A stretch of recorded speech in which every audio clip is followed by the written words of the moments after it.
Magandang araw sa lahat. Kahapon ay nakaluto ako ng isang rice cooker meal or rice cooker recipe na ginawa ko. Kumbaga nandiyan na yung ating ulam, kanin at gulay. May kasama pang karne. Karne ng baboy at manok. Bale, iyan ang tawag ko dyan, luto ng mga tinatamad. Kasi pati pagsasaing at saka pagluto ng ulam, nandyan na. Isang anuhan lang, saka matipid sa hugasin 'to, eh. So, ang mga sangkap na ginamit ko dito, bale gumamit ako ng baboy at manok, konting baboy, konting manok,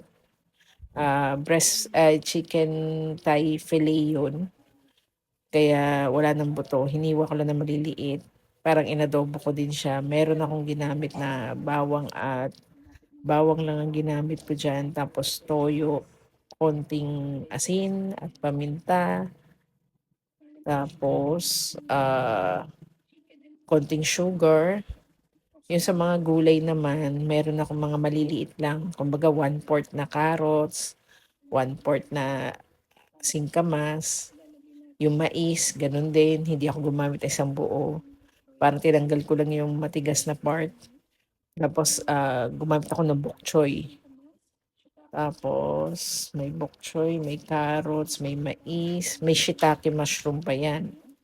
Bale, ang gusto ko sanang gawin diyan yung veggie rice na bok choy at saka konting konting ham or pork lang ang gagamitin. Kaso may nakita akong mga puwede ko pang gamitin na carrots at saka singkamas, saka mais. Kaya naisip ko dagdag ko na rin diyan. So ayan nga, bale parang nagsasayang lang din ako, 'yan naglalagay na ako ng sesame oil diyan.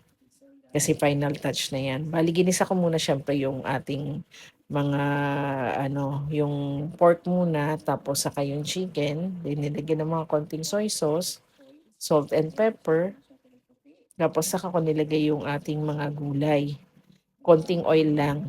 Tapos nagtakal ako ng bigas na binawasan ko siyempre yung tubig. Kunyari 4 na takal, 2 takal na tubig lang muna. Tapos yung the rest galing na sa sauce nung aking parang inadobo. Oo, yun.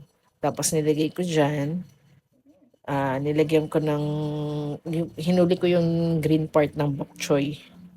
Hiniwa ko lang na maliliit para sama-sama na lahat. Tapos ano na yun, malakyampong din yan, eh, parang sticky rice. Pero ito ano lang 'to, yung plain rice natin, yung regular na rice natin na ano, na niluluto. Ayan. Yung final touch ko diyan, naglagay ako ng sesame oil. Ayan, parang ininit ko pa bago ko sanandukan si mother. Inano ko talaga, dinoble check ko kung lutong-luto na. Yan. Yan yung prepare ko kay mother na kanin niya na may ulam na. Half cup lang yan. Yan. Para ready na si mother kumain. Ganyan lang siya kumain. Eh, konti lang na kanin. O, di may kasama na yung mga ulam. Yan. Yan, yun naman yung sa akin. Siyempre kinuha ko pa yung mais na medyo buo pa, 'di ba? Tapos maraming green part ng bok choy. Yan yung sa akin na part. Gusto ko kasi yung pagkain ko, maraming gulay. Yan.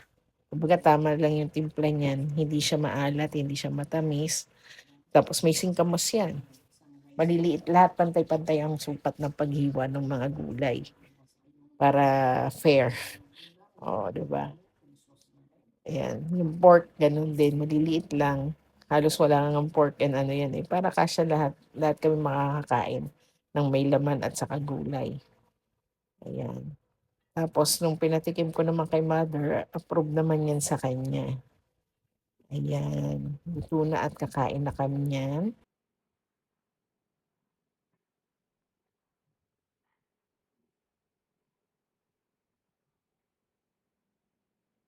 Mother, ano masasabi mo sa niluto ko? Masarap. Masarap? Oh, kainin mo yung mga gulay. Tingin ko nga hindi ko naman nakita na happy ka sa kinakain mo. Wow! 'Di ba, half cup lang yung kay mama. Hindi naman maalat, 'di ba? Hindi maalat, hindi rin sobrang tamis. Pero may mga singkamas yan, ma'am. Singkamas, carrots, Nakita. mais. Maliliit ang hiwa eh. Ah, Para kapantay ng carrots. Pantay-pantay yan. Carrots, singkamas, bok choy. Diba? Saka may mushroom yan. Shiitake mushroom. Maliliit lang din ang hiwa. hindi naman ako Ayan, kompleto yung kinain na yun. May carrots, shiitake. Yung singkamas, pampatamis din yan. Diba? Para kompleto mo yung kain.